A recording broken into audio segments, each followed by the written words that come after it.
ভাবছি চাটা আজকে কে বানাবে, তোরা না তোদের বাপ? কি বললি?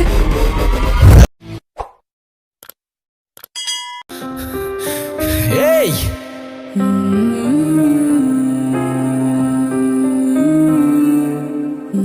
আরে কি করছেন আপনি? মাথা ঠিক আছে আপনার? নাও, একে তো এত বড় একটা বোকামি করতে যাচ্ছিলেন, তার উপরে ড্যাব ড্যাব করে তাকিয়ে আছেন। ভ্যাম্পায়ার নাকি আমি? ডোন্ট ওয়ারি, রক্ত খাবো না আপনার। এক সেকেন্ড, একটু পানি খেয়ে নি।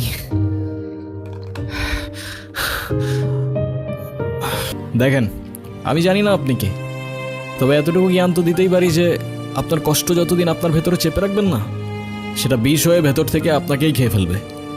এখন বলুন, এই বোকামিটা কেন করতে যাচ্ছিলেন? ডোন্ট ওয়ারি, আমি কাউকে বলবো না, আর বলার মতো তেমন কেউ নেইও আমার, না পরিবার না বন্ধু, শুধু আমি, আমার ক্যামেরা আর আমার ওয়াটার বটল। ভালোবেসেছিলাম, বিশ্বাস করেছিলাম, কিন্তু ভাবিনি সে ভালোবাসা এইভাবে শাস্তি হয়ে ফিরে আসবে। আমি তালুকদার পরিবারের মেয়ে। আমাদের পরিবারের সমাজের নিয়ম না মেনে কিছু করে ফেলা মানে সবার কাছে একটা লজ্জা হয়ে যাওয়া। আমার পরিবার, যারা বলে মেয়েরা হচ্ছে ঘরের সম্মান, আর তারা যখন জানবে আমি বিয়ের আগেই, কিচ্ছু বলবে না, শুধু চেয়ে থাকবে। আর ওদের ওই দৃষ্টিতে আমার বুকটা চিরে যাবে। ওরা বলবে না তুই মরে যা, কিন্তু আমি বুঝে যাব আমার মরে যাওয়াই উচিত। ভেবেছিলাম এখান থেকে ঝাঁপ দিলে হয়তো সব ঝামেলা এখানেই থেমে যাবে, না প্রশ্ন, না অপমান, না দোষ, কোনো কিছুরই সম্মুখীন হতে হবে না। ভিতরের চিৎকারটা এখানেই থেমে যাবে।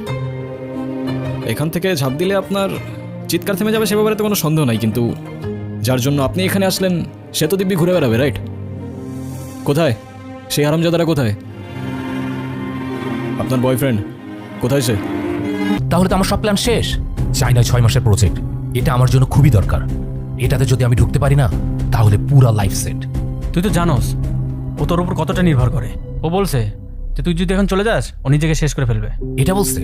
মেয়ে মানুষের আবেগ বুঝোস তুই? ওরা একটু হলে বেশি রিয়াক্ট করে। আর আমি তোরে বলি নাই বিয়ে করবো না, আমি তোরে বিয়ে করব, কিন্তু চায়না থেকে আসার পর, এখন না। রাফিস, অনু, আমরা কিন্তু মানুষটা খারাপ না। এখান থেকে চলেন তাড়াতাড়ি। আরে দাঁড়ান না, চায়ের দাওয়াত দিল না? তা ভাবছি চাটা আজকে কে বানাবে, তোরা না তোদের বাপ? কি বললি? একদম এরকম।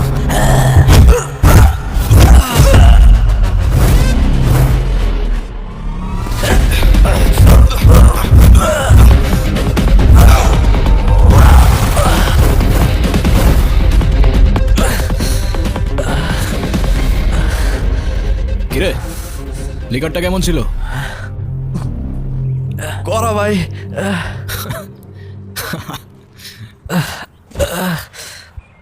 ভাই, কি হয় আপনার? আমার ওয়াইফ।